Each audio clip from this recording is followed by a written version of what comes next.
আসসালামু আলাইকুম ওয়া রাহমাতুল্লাহি ওয়া বারাকাতুহু।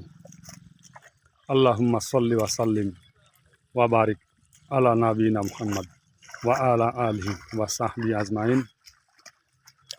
আমরা যে এই কৃষি জমিটা দেখতে পাচ্ছি, এটা আমন ধানের বীজ বপন করার জন্য তৈরি করা হচ্ছে। এই বীজ বপন করার আগে এই জমিটা থেকে সমস্ত আহ, আহ, যে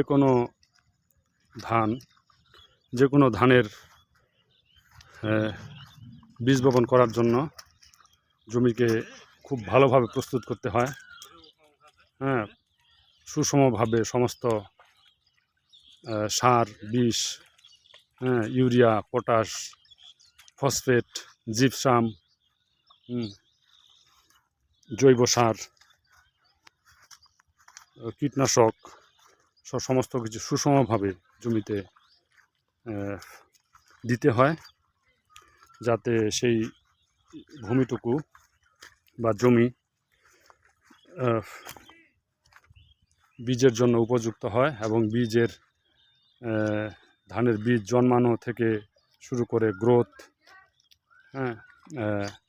এবং ধানের স্বাস্থ্য ভালো থাকে।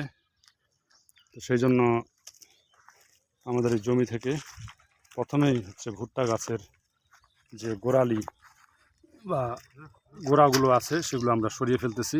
এরপরে সার বিষ দেওয়া হবে, হাল দেওয়া হবে।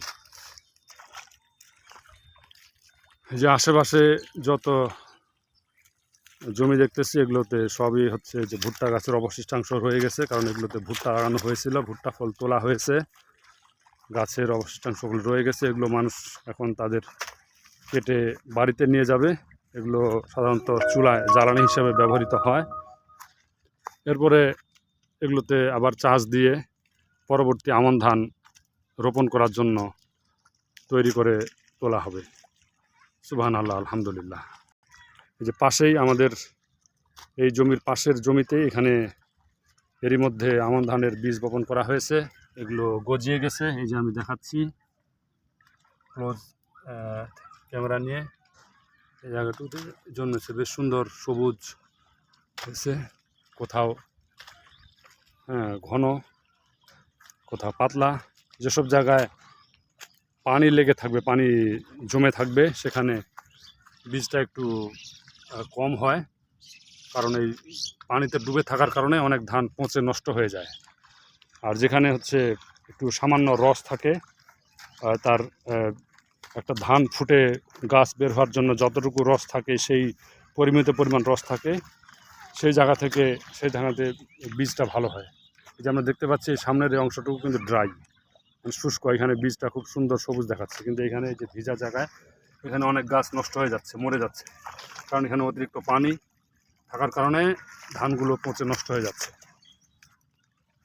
আলহামদুলিল্লাহ। তো আমি এই জন্য এটা বলতেছি যে হচ্ছে বীজের জমি খুব ভালোভাবে সমানভাবে প্রস্তুত করতে হয়, তৈরি করতে হয়, যেন সব জায়গায় সমান হয়। তো আমাদের এই জায়গাটুকু, এই যে যতটুকু পানি দেখা যাচ্ছে এখান থেকে শুরু করে এদিক পর্যন্ত, এবং যেখানে এই যে কাজ করা হচ্ছে পুরো জায়গাটুকুতে আমরা আমন ধানের বীজ বপন করবো ইনশাআল্লাহ। এই জন্য এটা তৈরি করা হচ্ছে।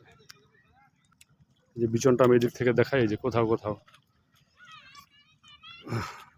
সাদা, তার মানে মাটি, ওখানে ধানের বীজ গজায়নি, অন্য জায়গায় ভালো গজিয়েছে।